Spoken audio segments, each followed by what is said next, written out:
Hello friends, मैं अनूप श्रीवास्तव और आप सभी का स्वागत है हमारे इस चैनल पे, जहां पे हम ओरेकल डेटाबेस को समझने की, सीखने की कोशिश कर रहे हैं।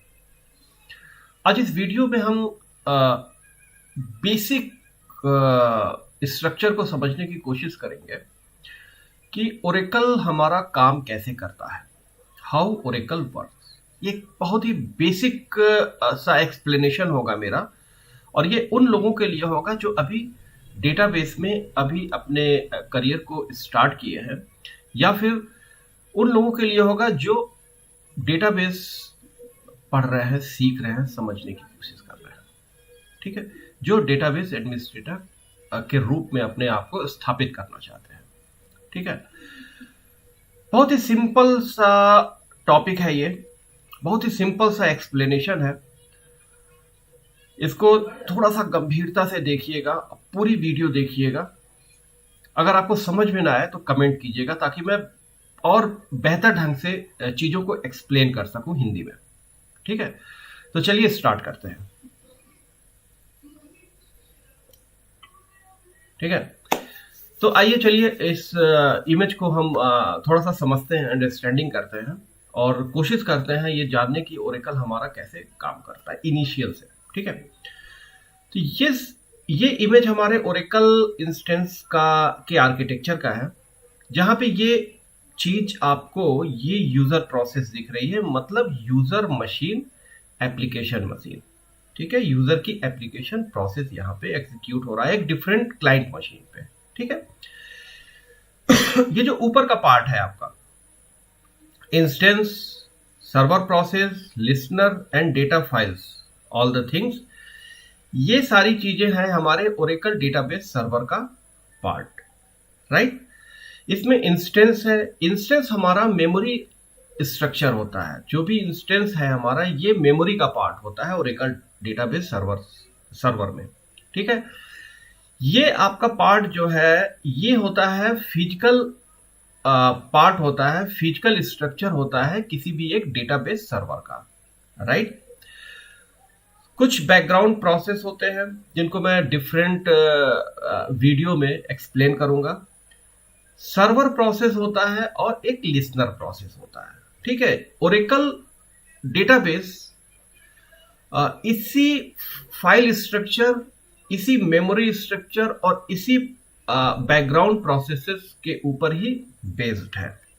ठीक है, तो हम इनिशियली समझने की कोशिश करते हैं कि जब भी कोई यूजर नेट एड ड्राइवर के थ्रू या फिर जेडीबीसी ड्राइवर के थ्रू किसी डेटाबेस सर्वर को कनेक्ट करता है तो क्या होता है। इस प्रोसेस को हम थोड़ा सा डीप में जाकर के समझने, इन डीप में नहीं, मोटे मोटे तौर पे इनिशियल रूप से हम समझने की कोशिश करेंगे। ठीक है, तो यूजर प्रोसेस जैसे ही डेटाबेस सर्वर पे कनेक्शन की रिक्वेस्ट नेट एड ड्राइवर के थ्रू या जेडीबीसी ड्राइवर के थ्रू ओरेकल डेटाबेस सर्वर को भेजता है, तो सबसे पहले वो रिक्वेस्ट जाती है लिसनर प्रोसेस के पास।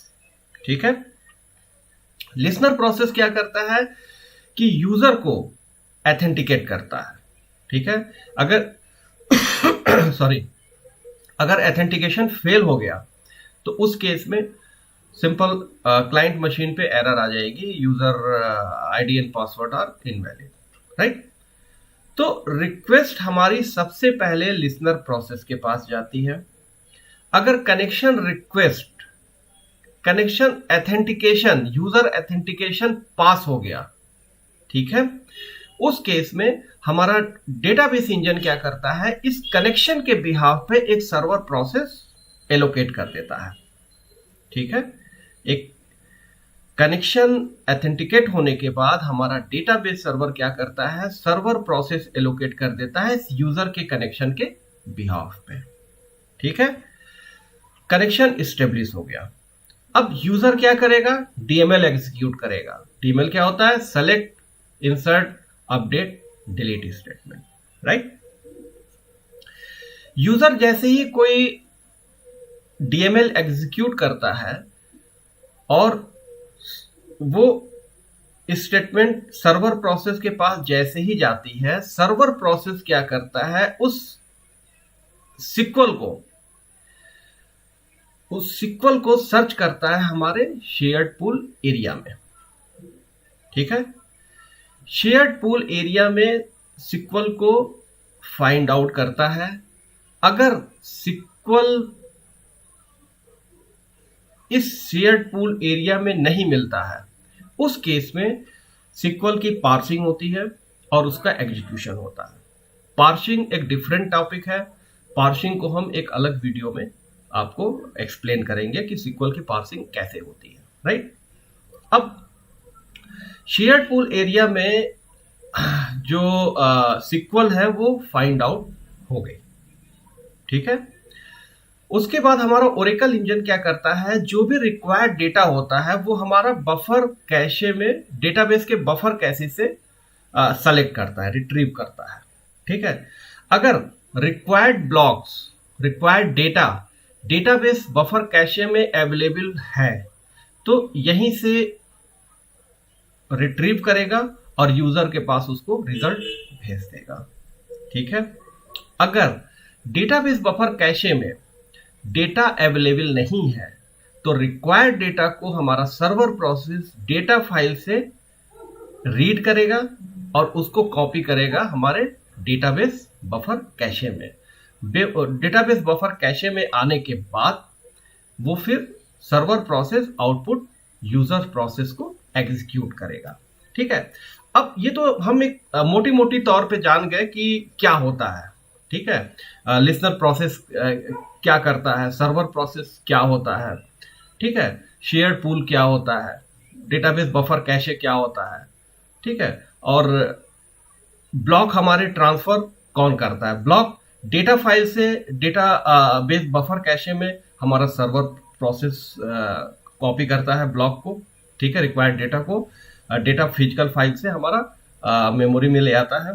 ठीक है, और जो भी एग्जीक्यूशन हो रहा है वो सर्वर प्रोसेस के थ्रू ही, जो भी एग्जीक्यूशन हो रहा है वो सर्वर प्रोसेस के थ्रू ही हो रहा है।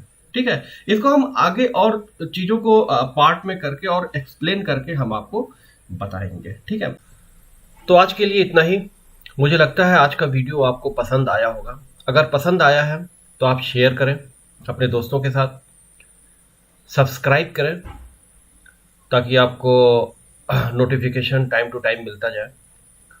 और अगर आप इस ट्यूटोरियल के कारवा में आप शामिल होना चाहते हैं तो हमारे व्हाट्सएप ग्रुप को ज्वाइन कीजिए ताकि आपको छोटी छोटी चीज़ें आपके साथ हम शेयर कर सकें। Thank you.